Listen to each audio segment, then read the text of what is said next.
గురుగారు, మొదటిగా ద్వాదశ రాశుల్లో మొదటి మేషరాశి వారికి ఎలా ఉండబోతుంది అసలు? అమ్మ, జూన్ మాసంలో మనకు ఇప్పుడు రాబోయేటువంటి మాసం జూన్ మాసం, జ్యేష్ఠ మాసము.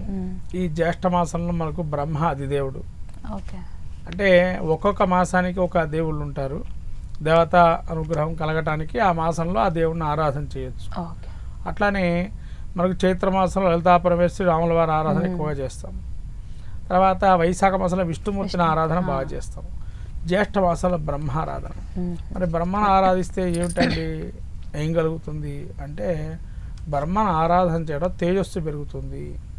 తేజస్సు అంటే ఏంటండి? తేజస్సు ఎలా పెరుగుతుంది అని అంటే, మనం చేసుకునే తపస్సు అంటే జపము, అంటే తదేకంగా జపం చేసుకునేటువంటి మాసము జ్యేష్ఠ మాసము. అంటే నిగ్రహంగా ఉండేటువంటి మాసం జ్యేష్ఠ మాసం. అంటే ఎందుకు జ్యేష్ఠ మాసం అని అంటున్నామంటే, వర్షాకాలం ప్రారంభమయ్యే సమయం.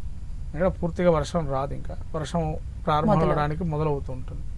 అంటే మనము ఈ వ్యవసాయం చేసేటువంటి వారికి చాలా ఉపయోగకరమైనది కూడా ఇది. ఎందుకంటే వర్షాకాలం తొలగరి జల్లు పడితే కనుక భూమి తడిస్తే విత్తనాలు నాటుకోవచ్చు. కాబట్టి అప్పుడు ఆ విత్తనం నాటి మెల్లిగా ఒక చిన్నగా మొక్కగా పెరుగుతుంది. దానివల్ల మనకు ఆహార పదార్థాలు వస్తాయి. అలానే ఇక్కడ మనము ఈ మాసంలో నిగ్రహ శక్తిని ఎక్కువగా ఉంటుంది అంటారు. ఎందుకంటే ఎండాకాలంలో విపరీతమైన దాహం, ఆకలి ఉంటుంది మనకి. ఆ వేడిని తట్టుకోలేము. ఈ గ్రీష్మ ఋతువు ప్రారంభం ఏదైతే జ్యేష్ఠ మాసంలో అవుతుందో, మనిషి ఆ లోపల తీసుకున్న ఆహారం కానీ నీరు కానీ అది కొంతవరకు నిల్వ ఉండే ప్రయత్నం ఉంటాయి. లోపల ఆహార శరీరం ఒక మోయనమైన వాతావరణానికి వస్తుంది. అంటే కూలింగ్ కాదు, అటు హీట్ వాతావరణం కాకుండా, వేడి పదార్థం కాకుండా ఒక మోయనమైనటువంటి వాతావరణం ఉంటుంది, మధ్యస్థంగా ఉంటుంది. అందుకని ఈ మాసంలో మనకు ఎంతవరకు ఆకలి అంటే, ముఖ్యంగా ఆకలి ఉన్నా కూడా దాహం తీర్చుకున్నాను. అంటే ఎక్కువ నీళ్లు తాగకుండా ఉంటాం ఈ ఒక్క మాసం నుంచి. అంటే వేడి తక్కువ ఉంటుంది కాబట్టి. అంటే ఈ సమయంలో ఎవరైతే నీరుని ఎక్కువగా తీసుకోకూడదు ఈ మాసంలో. అలాగే నిర్జల ఏకాదశి అని వస్తుంది. ఇక్కడ జలం లేకుండా తీసుకోకుండా ఉండాలి అని చెప్పి అంటారు ఏకాదశి రోజున.